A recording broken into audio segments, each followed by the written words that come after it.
Hello student, कैसे हैं आप लोग? मस्त हैं। तो आज एनसीईआरटी का हम लोग क्वेश्चन देखने वाले हैं 9.21 से 9.21 से हम लोग क्वेश्चन देखने वाले हैं।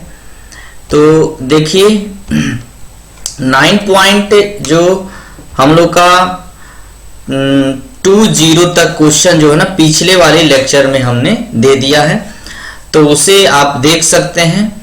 और यहां से इस लेक्चर में हम लोग 9.21 से आगे की ओर देखेंगे एनसीईआरटी का क्वेश्चन। क्या तो देखिए 9.21 में जो है ना क्वेश्चन दिया हुआ है, क्या दिया हुआ है तो यहां देख सकते हैं, यह 9.21 है। इसमें क्वेश्चन दिया हुआ है, आप देखिए 9.10 के दो लेंसों की प्रभावी फोकस दूरी की स्थिति में ज्ञात कीजिए। यानी प्रभावी फोकस दूरी की स्थिति में ज्ञात करना है। और मुख्य अक्ष समपाती है, इसमें दिया हुआ है। और एक दूसरे के बीच की दूरी कितनी है? 8 सेंटीमीटर है। देखिए जो 9.10 क्वेश्चन दिया है ना, उसी लेंस का उपयोग इसमें करनी है। और उसी लेंस का उपयोग करके हमको एक फोकस ज्ञात करना है जब समाक्षीय हो, दोनों क्या हो, एक ही अक्ष में हो। और दूसरी क्या चीज हमको निकालनी है, और दूसरी क्या बात ध्यान रखने कि एक दूसरे के बीच की दूरी जो होनी चाहिए वह कितनी होनी चाहिए? 8 सेंटीमीटर। देखिए एक सबसे बड़ी बात और बोल दिया, क्या उत्तर आप समानांतर प्रकाश पुंज की दिशा पर निर्भर करेगी। यानी जो फोकस मिलेगा हम लोग को, कॉमन फोकस में, क्या हम लेफ्ट से राइट की ओर या राइट से लेफ्ट की ओर अगर हम ले जाते हैं, लाइट को भेजते हैं, यानी सबसे पहले जैसे मान लेते हैं अगर उसमें 2 लेंस है तो किस लेंस पर भेज रहा है पहले, दूसरे में किस लेंस पर पहले भेज रहे हैं, तो इस बात पर निर्भर करती है कि नहीं, तो इस चीज को भी हम लोग को बताना है। तो देखिए यहां पर हम लोग का जो 9.10 जो कह रहा है क्वेश्चन, उसको पहले देख लेते हैं। देखिए 9.10 यहां क्वेश्चन दिया है। इस 9.10 में जो है क्वेश्चन में दिया है 30 सेंटीमीटर का उत्तल लेंस है, कॉन्वेक्स है, और 20 सेंटीमीटर फोकस का अवतल है। यही लेंस दोनों लेनी है, यानी हमको पता हो गया कि क्वेश्चन में यही दिया है लेंस। चलिए उसी का इस्तेमाल इसमें हम कर रहे हैं। चलिए तो यहां पर हम लोग वही बना लेंगे, 2 लेंस बनाएंगे। 2 लेंस कौन कौन लेंस है ये देख लेते हैं। एक उत्तल है, 30 सेंटीमीटर इसकी फोकस है, और एक है अवतल। इसकी फोकस कितनी हमको दे दिया है, तो इसका 20 दिया है। ठीक है, तो माइनस इसका 20 हो जाए, और कह रहे इसके बीच की दूरी 8 है। अच्छा, अगर कॉमन फोकस का सूत्र लगाएं तो हमारे पास f1 जो है ना, मान लेते यह लेंस है पहला लेंस है, तो इसका फोकस f1 30 और f2 दिया है 20 सेंटीमीटर। तो देखिए हम लोग निकाल सकते हैं इसका कॉमन फोकस, तो निकाल सकते हैं 1/f बराबर 1/f1 plus 1/f2 minus d/f1 into f2। ये तो पहले से भी पता होगा। चलिए इसी फॉर्मूला पर हम रख के एक कॉमन फोकस निकाल लेते हैं। कॉमन फोकस क्या कर रहे हैं, निकाल ले रहे हैं। चलिए तो कॉमन फोकस हम लोग निकालेंगे अब इसी पर रखकर। देखिए तो 1/f इक्वल टू 1/f1 के जगह कितना बैठाएंगे 30 माइनस प्लस है, लेकिन यहाँ f2 क्या है, माइनस में है। f2 क्या चीज में है, माइनस में, क्योंकि अवतल है, कॉन्केव है। तो 1/f2 कितना है 20 माइनस d के जगह 8 बटा f1 के जगह 30 गुने f2 के जगह माइनस 20। चलिए इसका एलसीएम अगर हम ले लें तो हमको एलसीएम मिल जाएगा इसका 30 गुने 20। इस 30 से करेंगे तो 20 आ जाएगा, माइनस इस 20 से करेंगे तो 30 आ जाएगा, माइनस और ये माइनस मिलके तो प्लस हो जाएगा कितना 8। अच्छा 8 वो प्लस में है और 20 को क्या चाहिए में है प्लस में, तो 20 8 28 वैल्यू कितना हो जाएगा 30 चलेगा, तो -2 बटा कितना हो जाएगा 600, तो ये कट जाएगा तो वैल्यू कितना आ जाएगा 1 बटा -300, क्या यानी f फाइनल वैल्यू, f का वैल्यू हो गया -300, माइनस कितना 300, ठीक है। यानी देखिए फाइनली जो ये फोकस जो लेंस होगा, ये लेंस जो कॉम्बिनेशन बनाया गया है यहाँ पे, जो लेंस का ये कॉम्बिनेशन है, यह यू देखिए इसका माइनस फोकस आने का मतलब कॉन्केव की तरह बिहेव करेगा, अवतल की तरह बिहेव करेगा, क्या। अच्छा, इसकी जो क्वेश्चन है कह रहा है कि अगर लाइट की डायरेक्शन बदल दे, जैसे मान लेते हैं हम इस पर लाइट इधर से आ रही है, इधर से लाइट आए, तब इसका फोकस क्या होगा, इधर से आए लाइट इस डायरेक्शन में, इस डायरेक्शन से लाइट आए तो क्या होगा, ठीक है। तो चलिए उस पर भी हम काम कर लेते हैं, क्या होगा फोकस ऐसा अगर होता है तो। चलिए यहां हम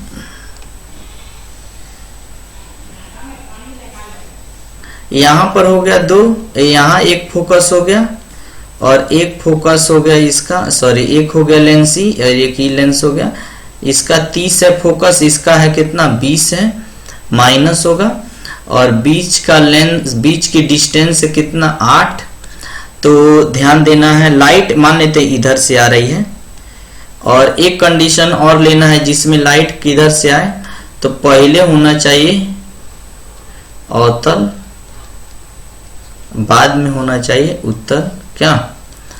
लाइट इधर से आ रहा है, देखिए डायरेक्शन चेंज हो गया ना, इसमें पहले किस पर लाइट आ रहा है तो उत्तल पर, इसमें पहले किस पर लाइट आ रहा है तो अवतल पर, ठीक है।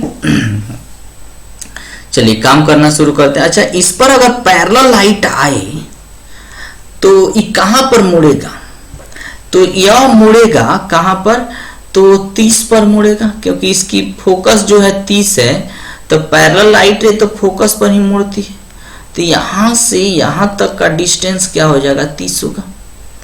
अच्छा, यानी यह इमेज बना देगा कहां पर तो 30 पर, तो वह इसके लिए क्या होगा ऑब्जेक्ट होगा, कितना डिस्टेंस पर होगा, तो यहां से यहां तक 8 है, तो यही ना बचा, यानी पूरा 30 है, पूरा क्या है 30 है, उसमें से 8 घटा दें तो हमको यहां से यहां तक मिल जाएगा ना, वहीं तो इसके लिए ऑब्जेक्ट हो जाएगा। यानी u का वैल्यू फॉर कॉन्केव के लिए, कॉन्केव लेंस के लिए अगर काम किया जाए तो उसके लिए u आ गया कितना प्लस में, ये कितना 30 में से 8 गया तो 22 सेंटीमीटर, क्या। अच्छा, f का वैल्यू पता है हमको कितना -20 सेंटीमीटर, तो v निकाल सकते हैं ना, v बराबर होता है ना uf बटा u प्लस f, तो u के जगह कितना बैठा देंगे, u दिया है ना 22 गुने v के जगह -20 बटा u के जगह 22 -20, तो वैल्यू कितना हो जाएगा, तो v का वैल्यू आ जाएगा ना, यहाँ कट जाए, ये माइनस में होगा, यहाँ बचा 2 से काट देंगे 11 से ये हो जाएगा कितना, ये होगा 22, यानी 200 कितना हो जाएगा 20, यानी यह हो जाएगा 2 से कट जाएगा 11 दूना 22, 220 सेंटीमीटर क्या चीज में माइनस में। यानी देखिए v का माना गया, v तो एक तरह का इसकी फोकस होगी, क्योंकि पैरेलल लाइट रे फाइनली ये कहाँ मिल रहा है -220 पर, यानी यह फाइनली कॉन्केव की तरह बिहेव करेगा, अवतल की तरह यह पूरा बिहेव करेगा, ठीक है, बिहेव करेगा ये अवतल की तरह, और इसकी फोकस क्या होगी -220। अच्छा, अगर इधर देखिए, यहाँ पर देखिए, यहाँ देखिए अगर इस डायरेक्शन से लाइट भेजे तो इसका फोकस है कितना 20 माइनस इसका फोकस कितना है 30 में। अच्छा, इस पर लाइट आएगी तो लाइट को डाइवर्ट कर देगा, लाइट को क्या कर देगा डाइवर्ट, अपेयर टू मीट कराएंगे तो कितना दूरी पर मिलेगा, तो फोकस 20 है तो पैरेलल लाइट को 20 पर काटेगा, कितना दूरी पर 20 पर कट करेगा, तो यह जो इमेज होगा वह इसके लिए क्या होगा ऑब्जेक्ट, कितना डिस्टेंस पर, तो पहले से 8 है, है 20 है, तो 20 8 28, यानी फॉर कॉनकेव के लिए, सॉरी कॉन्वेक्स के लिए, कॉन्वेक्स लेंस के लिए अगर देखा जाए तो u का वैल्यू हो जाएगा 28 सेंटीमीटर। अच्छा, अगर v की बात करें, सॉरी f की बात करें तो f दिया है 30, तो v निकाल सकते हैं ना, v equal to U F बटा u प्लस f, तो v का वैल्यू निकाल लेंगे। चलिए v का वैल्यू हम निकाल लेते हैं। देखिए तो v बराबर क्या हो जाएगा, तो u की जगह कितना आया था 28 28, लेकिन माइनस में ना, इस डायरेक्शन में लाइट f की जगह कितना है 30 बटा u की जगह 28 प्लस कितना हो गया f का मान 30, तो ये हो जाएगा कितना 28 गुने 30 माइनस में ये कितना हो जाएगा, गुण घटाएंगे तो ये हो जाएगा ना आपको 2, प्लस में ये हो जाएगा 14 तिया 42, यानी 420 सेंटीमीटर माइनस में, क्योंकि यहाँ माइनस है। अब देखिए यहाँ v का वैल्यू आ गया कितना 420। इसका मतलब हो गया कि अगर लाइट को हम लाइट की डायरेक्शन को बदल दें, तो देखिए इंफिनिटी पर ही ऑब्जेक्ट है, फोकस कैसे बदल जा रहा है, यहाँ आ गया 420, यहाँ आ गया 420, यहाँ कितना आ गया, यहाँ 220, क्या, तो हम डायरेक्शन को बदल के हम क्या कर सकते हैं, फोकस को बदल सकते हैं। ठीक, चलिए नेक्स्ट क्वेश्चन देखिए, क्लियर है। देखिए नेक्स्ट क्वेश्चन है जो ना बहुत आसान है। नेक्स्ट क्वेश्चन देखिए, नेक्स्ट क्वेश्चन जो ऊपर वाला क्वेश्चन दिया है उसमें क्या करें, यानी ऑब्जेक्ट की ऊंचाई दे दिया है, ऑब्जेक्ट की ऊंचाई दे दिया है। अब देखिए हाइट ऑफ ऑब्जेक्ट दिया है कितना 1.5, और एक और चीज दे दिया है क्या, ऑब्जेक्ट रखा गया है, u का मान दे दिया है 40 -40, तो कह रहा मैग्निफिकेशन फाइनल बताइए क्या होगा। अच्छा एक बात बताइए, मैग्निफिकेशन फाइनल निकालेंगे, ठीक है, दो लेंस है यहाँ पे और दोनों तो इसको मैग्नीफाइंग करेगा, यानी दोनों इसको आवर्धित करेगा। देखिए पहले और कह रहा है कि उत्तर लेंस से 40 पर रखा गया, यानी सबसे पहले तो ये उत्तर लेंस इसको बड़ा छोटा या जो करना है करेगा, फिर उसके बाद इसके जस्ट बाद उत्तल के बाद अवतल जो है इसको मैग्नीफाइंग करेगा, बड़ा छोटा करेगा। ठीक, तो पहले इसके द्वारा यह कितना, इसका मैग्निफिकेशन कितना, इस पर क्या इफेक्ट पड़ रहा है निकाल लेते हैं। तो क्या चाहिए हमको मैग्निफिकेशन निकालने के लिए, v चाहिए, u चाहिए, f से भी हम निकाल सकते हैं क्या, f डायरेक्ट f रख कर भी निकाल सकते हैं। चलिए हम v निकाल लेते हैं, v निकाल लेंगे, अच्छा रहेगा। v बराबर क्या निकालते हैं, uf बटा u प्लस f। देखिए u का मतलब 40 दे दिया है, इंटू f तो इसका मालूम है 30, कितना है 30 अपॉन u कितना -40 प्लस 30।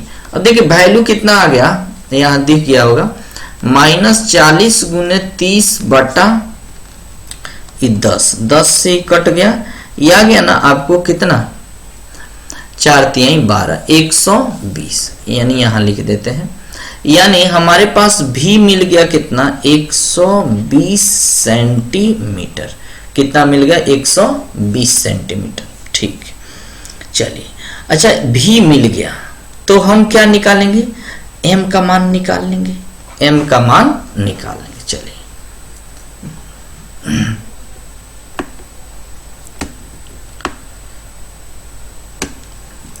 चलिए m का मान निकालने के लिए हमको क्या चाहिए, m बराबर होता है v बाई u, क्या m बराबर, अच्छा मॉड डाल दे तो हमको प्लस माइनस डालने की कोई ना आवश्यकता नहीं है। चलिए v की जगह हम 120 बटा u की जगह क्या रख देंगे 40, वैल्यू आ जाएगा 3, क्या 3 कुछ नहीं, 3 क्या 3 टाइम्स, क्या इसका कोई ऐसा यूनिट नहीं होता।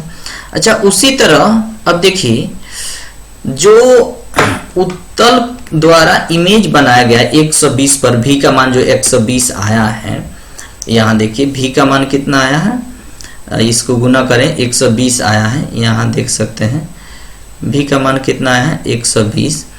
तो इसके द्वारा इमेज जो बनेगा वह कितना डिस्टेंस पर बनेगा, तो 120 पर बनेगा।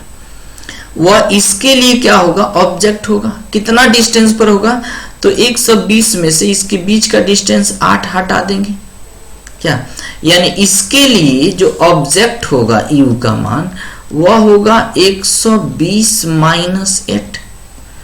तो u का वैल्यू कितना हो गया 92 क्या सेंटीमीटर, यानी इसके लिए 92 सेंटीमीटर हो गया ऑब्जेक्ट। चलिए तो देखिए कॉन्वेक्स के लिए अगर काम करते हैं, फॉर कॉनकेव के लिए, कॉनकेव लेंस के लिए, तो u हम लोग क्या निकाल दी 92। कैसे आ गया बने, f का मान उसका पता है 20, तो v निकाल सकते हैं ना uf बटा u प्लस f। तो निकालनी u की जगह v बराबर u की जगह कितना बैठा दे 92 प्लस में इंटू u का मान कितना आया है,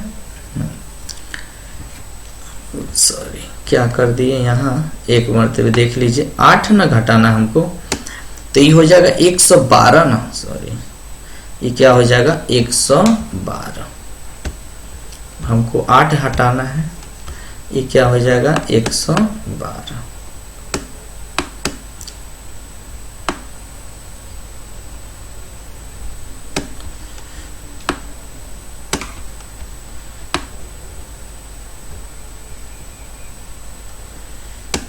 चलिए 8 घटा देंगे तो हमारा आ गया कितना,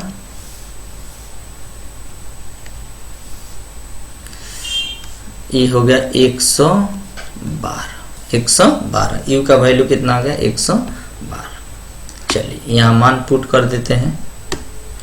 देखिए तो हमारे पास u f बटा u प्लस f, तो 112 गुने f की जगह कितना बैठाएंगे 20 है, f तो इसका कितना है 20, हाँ ठीक है 20 माइनस में क्या बटा u की जगह 112 माइनस कितना 20, तो वैल्यू हो गया कितना, तो वैल्यू मिल गया हमारा 112 गुने माइनस पहले लगा देते हैं 20 बटा ये 20 चल जाएगा तो कितना हो जाएगा 92, यानी यह वैल्यू हमारे पास आ गया, किसका वैल्यू हो गया ये v का वैल्यू।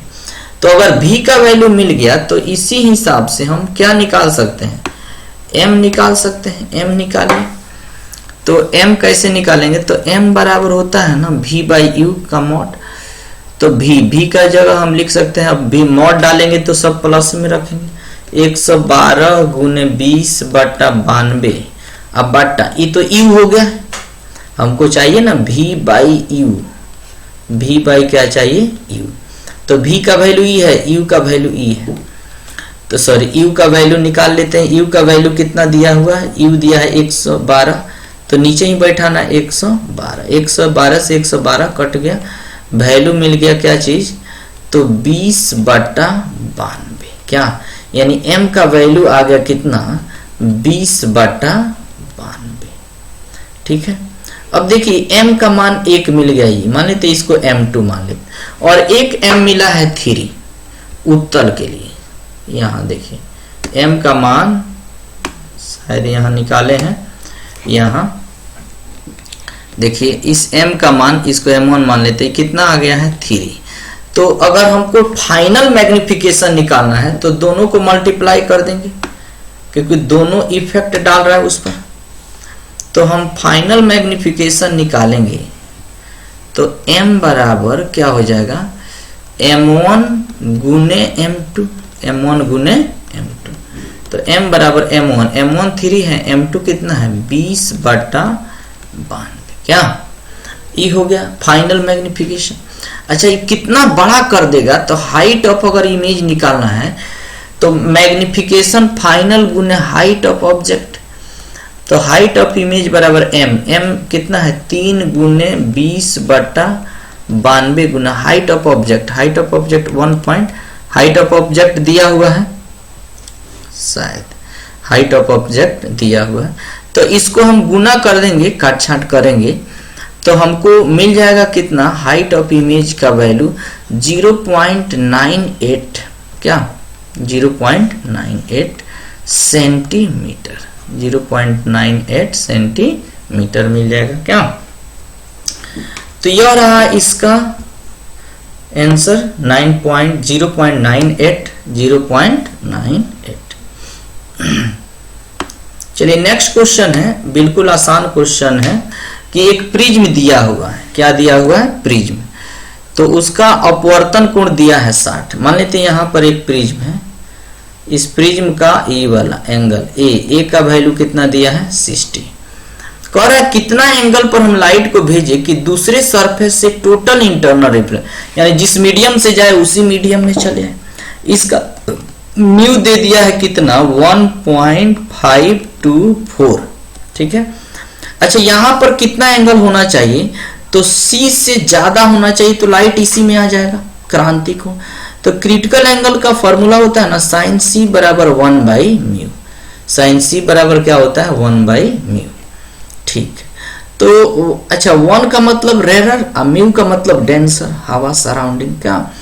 तो अगर साइन C का वैल्यू निकाले, साइन C बराबर 1/μ, म्यू के जगह कितना दिया है 1.524, इसको कट करेंगे तो ये आ जाएगा 0 पॉइंट कितना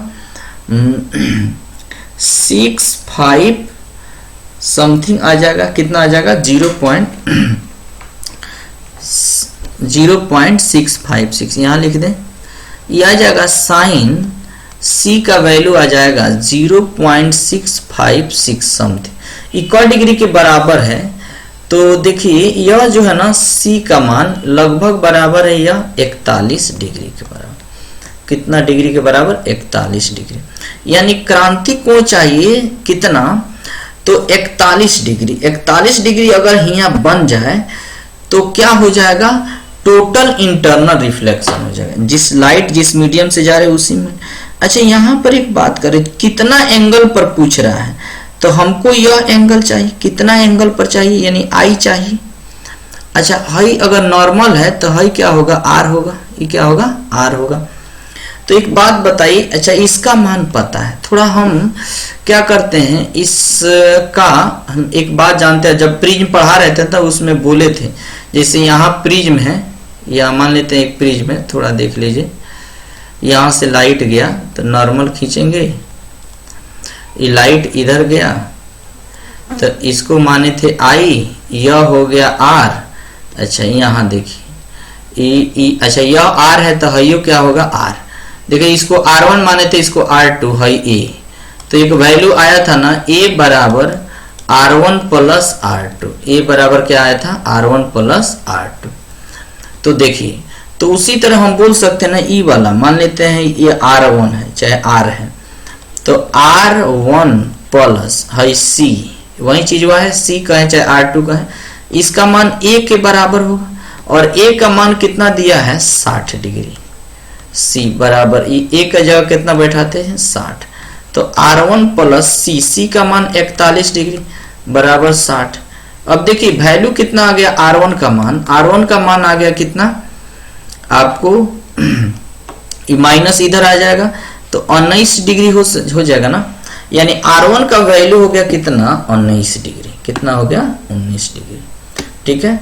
अब देखिए अब देखिए हमको क्या चाहिए, कितना एंगल पर जाए, यानी एंगल हमको ई वाला चाहिए, तो स्नेल्स लॉ लगा सकते हैं ना, फॉर स्नेल्स लॉ,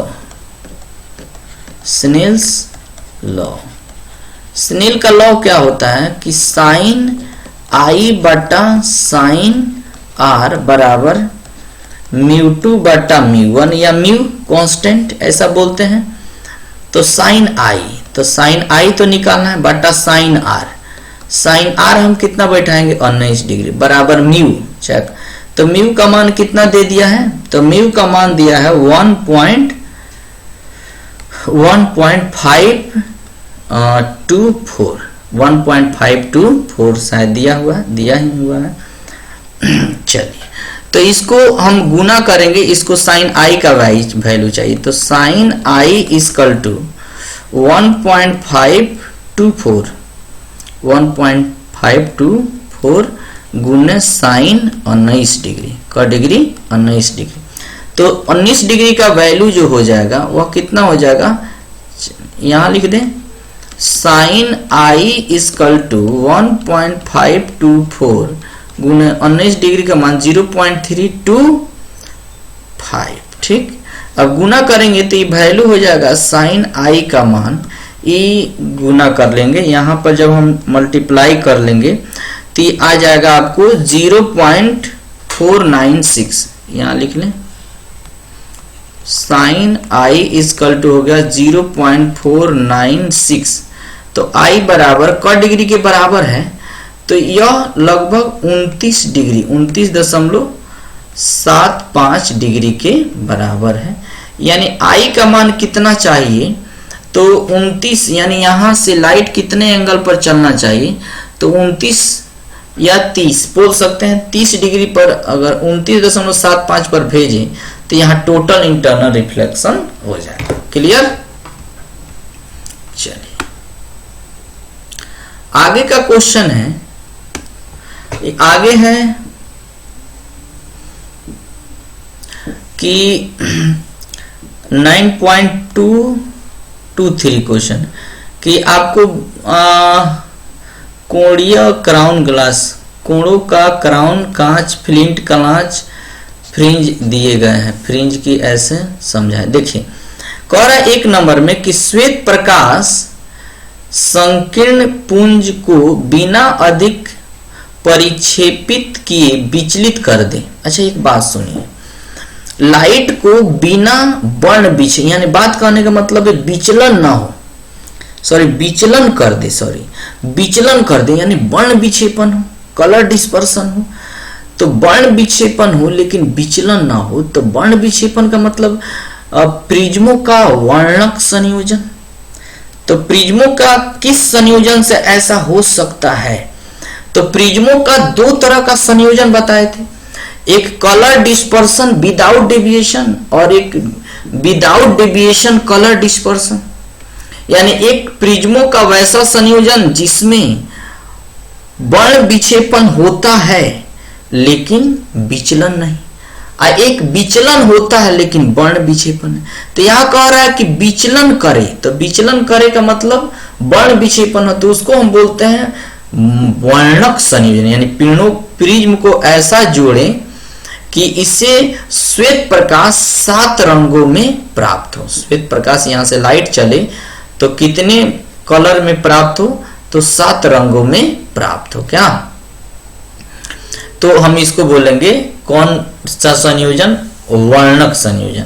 अच्छा, श्वेत प्रकाश के अधिक विचलन किए बिना परिक्षेपित कर दे, यानी विस्थापित कर दे। यानी देखिए, यानी कह रहा है कि श्वेत प्रकाश संकीर्ण पुंज से अधिक विचलित किए बिना, यानी विचलन ना हो, विचलन किए बिना, यानी विचलन ना हो तो वर्ण विक्षेपण, तो वर्ण विक्षेपण हो, यहाँ विचलन करे तो विचलन जहां होता है वहां वर्ण विक्षेपण नहीं होता है, और जहां वर्ण विक्षेपण होता है तहां विचलन। यहां कह रहा विचलन बिना विचलन, अधिक विचलित किए बिना, यानी विचलन ना हो। ठीक है, यहां कह रहा है विचलन कर दे, तो विचलन करे तो वर्ण विक्षेपण, यहाँ विचलन ना कहे तो वर्ण विक्षेपण नहीं।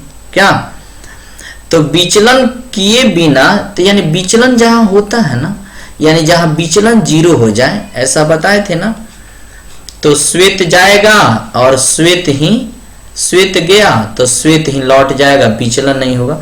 तो अवर्णक संयोजन, 2 तरह का संयोजन देना है, दोनों का नाम लिख देंगे इसमें। पहले में वर्णक संयोजन, विचलन करे तो विचलन करे तो विचलन विचलन कर दे तो विचलन हो लेकिन वर्ण विक्षेपण न हो।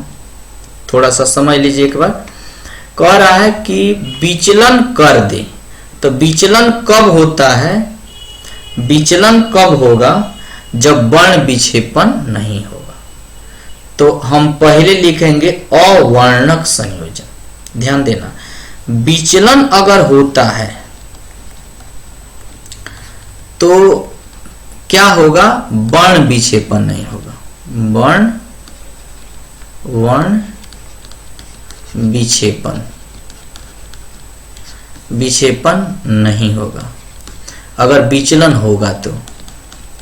ठीक है, तो आप देख लीजिएगा विचलन होगा तो इसको वर्ण विक्षेपण नहीं होगा, तो वर्ण विक्षेपण नहीं होगा तो हम बोलते हैं अवर्णक संयोजन।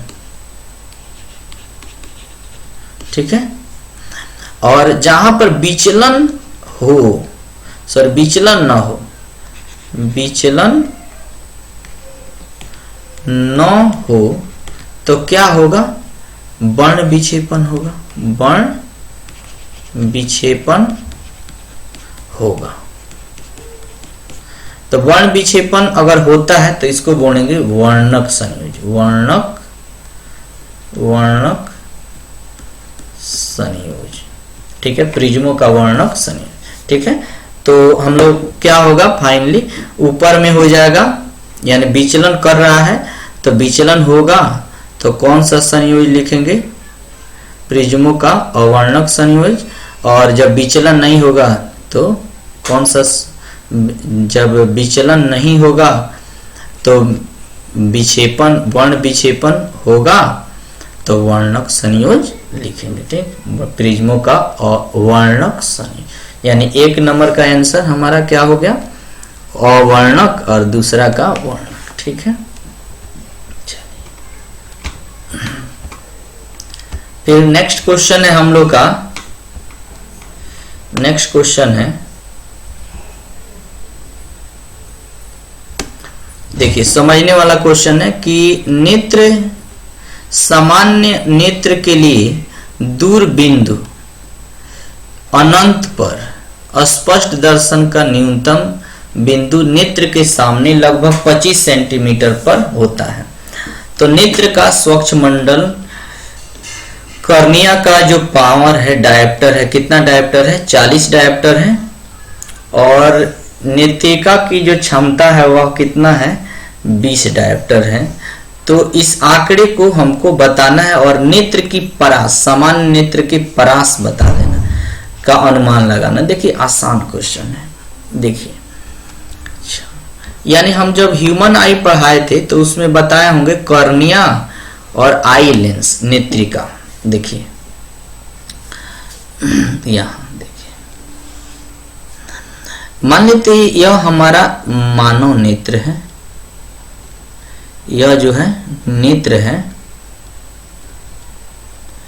ठीक है, यह थोड़ा सा बल्जिंग होता है यहाँ पे, यह नेत्र लेंस होता है, यह क्या होता है, नेत्र, आई लेंस होता है, आई पीस भी बोलते हैं या लेंस भी बोल सकते हैं। ठीक है, और यहाँ पर जो होता है कर्निया होता है, यहाँ पर क्या होता है, कर्निया होता है। ठीक, देखिए इसकी जो पावर दिया है वह दिया है कितना, 40 डायप्टर, और इसकी जो पावर दिया है वह दिया है कितना, 20 डायप्टर, 20 डायप्टर। तो अगर हम मैक्सिमम निकाले, मैक्सिमम वैल्यू निकाले पावर, तो दोनों को ऐड कर देंगे, कितना हो जाएगा, 40 प्लस 20, यानी पावर कितना हो जाएगा, 60 डायप्टर, कितना हो जाएगा, 60 डायप्टर।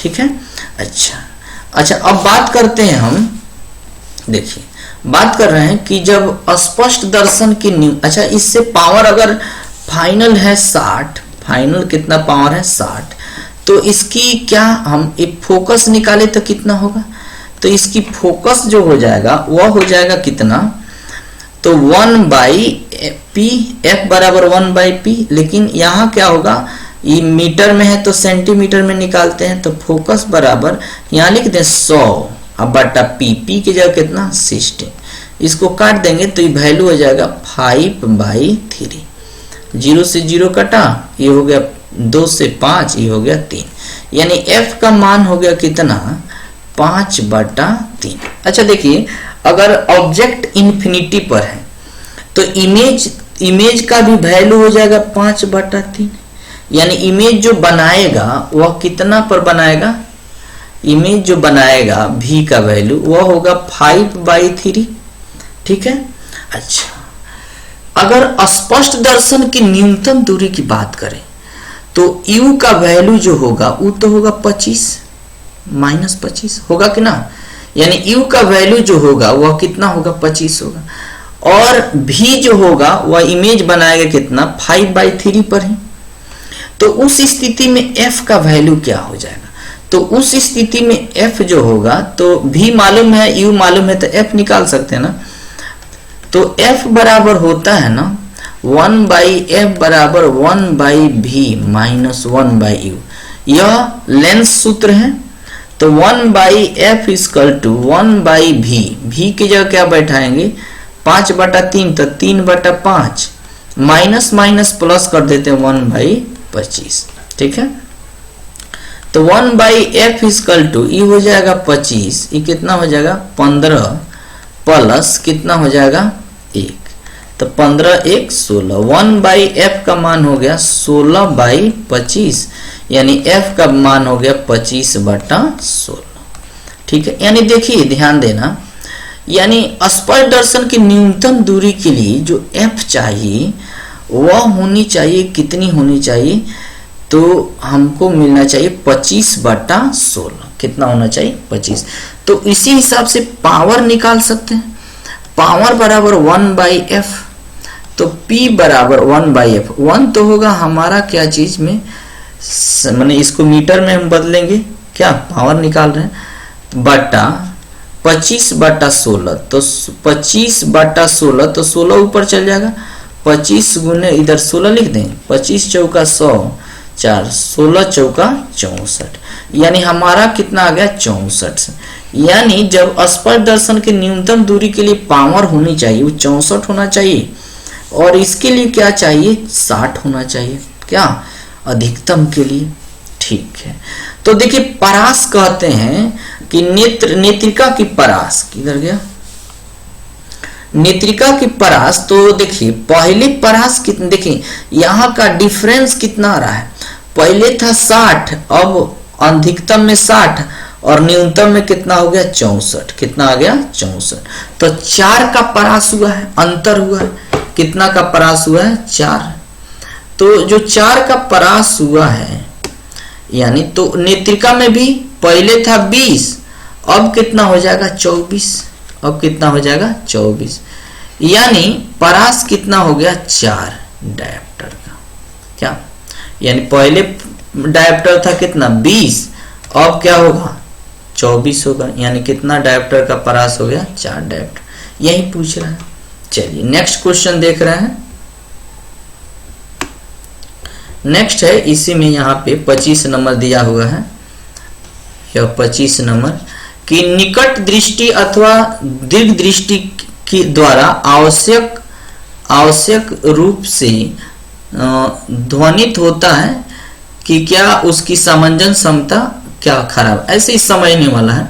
देखिए 2 तरह की बीमारी जो है, जैसे आप पढ़े होंगे दूर दृष्टि दोष, निकट दृष्टि दोष, तो इन दोषों में क्या होता है, इसमें कह रहा है कि क्या ऐसी स्थिति में समंजन करा, समंजन का मतलब जो आंख का पुपिल्स है यह फैलना सिकुड़ना बंद कर देती है, ऐसा नहीं, ये अवस्था आता है जर्जर अवस्था, जरा अवस्था में। तो निकट दृष्टि और दूर दृष्टि दोष में ऐसा स्थिति नहीं आता है, इसमें किस में आता है, तो जरा दृष्टि दोष में। तो उसकी कारण क्या है, कॉज क्या है, तो उसका कॉज क्या है ध्यान दीजिए, तो उसका कॉज है क्या, जैसे निकट की मायोपिया की बात करें, मायोपिया निकट दृष्टि दोष, निकट दृष्टि दोष में हम क्या लेते हैं,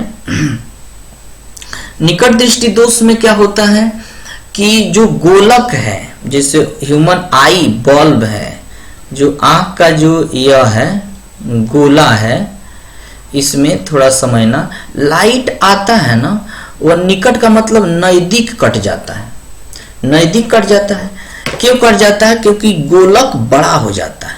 तो निकट दृष्टि दोष का जो कॉज है वह गोलक का बढ़ जाना, या अगर क्या हो ये पतला हो जाए, ये छोटा हो जाए, कम हो जाए, पतला हो जाए, सॉरी ई मोटा हो जाए, गोलक क्या हो जाए, मोटा हो जाए, ई वाला ये नेत्र लेंस मोटा हो जाए तो फोकस घट जाएगा, क्योंकि जो लेंस जितना मोटा होगा या इतना पर कट कर रहा है और मोटा बना दीजिए, ये और पहले कट कर देगा क्या, यानी जो लेंस जितना मोटा होता है उसकी फोकस उतना ही कम होती है।